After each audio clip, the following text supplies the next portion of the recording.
शायद हिमांशु तक हमारी आवाज नहीं पहुंच रही। सुधांशु त्रिवेदी, बड़ा सवाल उठा रहे हैं दिनेश शर्मा, और वो ये कह रहे हैं कि लाल किला जहां की सुरक्षा इतनी चाक चौबंद होती है, वहां तक कैसे पहुंच गया कोई? दिल्ली पुलिस क्या कर रही थी तब? सुधांशु जी। उनका सवाल बिल्कुल जायज है, और ये सवाल वहां से उठता है कि 26 जनवरी को ही क्यों किया गया, जिस दिन लाल किला नहीं मान्यवर, सिर्फ दिल्ली नहीं, देश के हर बड़े शहर, हर रेलवे स्टेशन, हर बस अड्डे, हर हवाई अड्डे पे घनघोर सुरक्षा व्यवस्था रखी जाती है, और दिल्ली में तो जबरदस्त सुरक्षा व्यवस्था होती है। भूल जाइए इस साल की 26 जनवरी को, आप एक 26 जनवरी बताइए जिस दिन आपको रेलवे स्टेशन से लेके बस अड्डों से लेके हवाई अड्डों तक सुरक्षा ना दिखती हो, उसी दिन करना था कार्यक्रम। पहला सवाल तो यह है। और दूसरी बात, आप कह रहे हैं कोई बाहरी उपद्रवी तत्व अंदर घुस आए और इन्होंने ये किया है, पहली बार घुसा है क्या? गणतंत्र दिवस किसी 26 जनवरी के अलावा भी मना सकते हैं क्या? वही तो मैं आपसे कह रहा हूं, गणतंत्र दिवस 26 जनवरी के अलावा भी मना सकते हैं क्या? क्यों करना था? ये 2 दिन बाद भी आप कर सकते थे। ये जिसने आपको पता नहीं रहता ना कि कहां से आपको बुद्धि दी जा रही है। अब अपनी बात पूरी कर लूं। सुधांशु जी, किसान ने गणतंत्र दिवस पर ट्रैक्टर परेड निकाली, दर्शकों को बेहतर समझ में आएगा दोनों को। अब मैं ये कहता हूं, ये उपद्रवी तो पहली बार घुसे हैं, ये तो डे 1 से थे। जब वो नक्सली आके घुस गए, जिन्होंने कहा शाहीन बाग वाले आके घुस गए, तब आपने क्या कहा?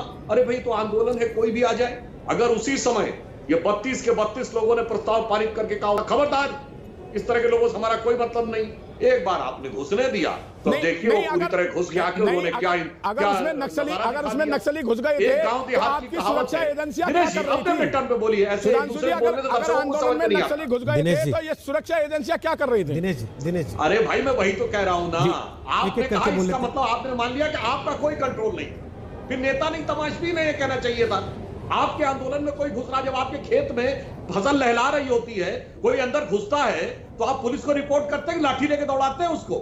कोई आवारा पशु अगर अंदर घुसता है तो मतलब इसको शब्दशः न लिया जाए।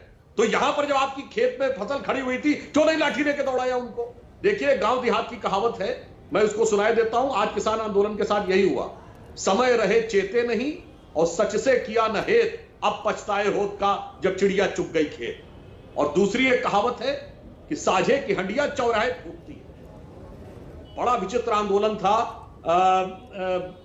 ये कहना चाहूंगा रोहित जी, क्या मैं पूछूं आज ये किसान नियम सर्वोच्च न्यायालय के स्थगन आदेश के बाद लागू है? नहीं, यानी जो कानून लागू नहीं उसके लिए आंदोलन हो रहा था, चलिए वही मान लिया। ऐसा आंदोलन जिसका कोई नेता ही नहीं था, चलो वो भी मान लिया। 32 नेता थे, और 32 नेताओं की 32 फोटो तो दिखा दीजिए 26 जनवरी को। भाई नेता थे तो नेतृत्व करते हुए चलते, ट्रैक्टरों पे आगे आगे चलते, जहां गड़बड़ करती नजर आती वहां 4 नेता खड़े हो कहते ना उन सारे नवयुवकों से ये नहीं करना है, इधर चलो। कोई दिखाई पड़ा? और उसके बाद जब उपद्रव हो गया कहते तो किसान नहीं थे। यानी आपने ऐसा विचित्र आंदोलन देखा नहीं होगा कि जो कानून नहीं उस पर आंदोलन हो रहा, आंदोलन का कोई नेता नहीं है, नेता जो 32 बन रहे हैं उनकी कोई फोटो नहीं है, और जब बवाल हो गया कहते तो किसान नहीं थे। इसीलिए मैं आपसे कहना चाहता हूं कि यह परिस्थिति का निर्माण आप टेक्नोलॉजी से मात खा रहे हैं। सुधांशु जी, आपने एक बात कही है, कैसे मात खा रहे हैं?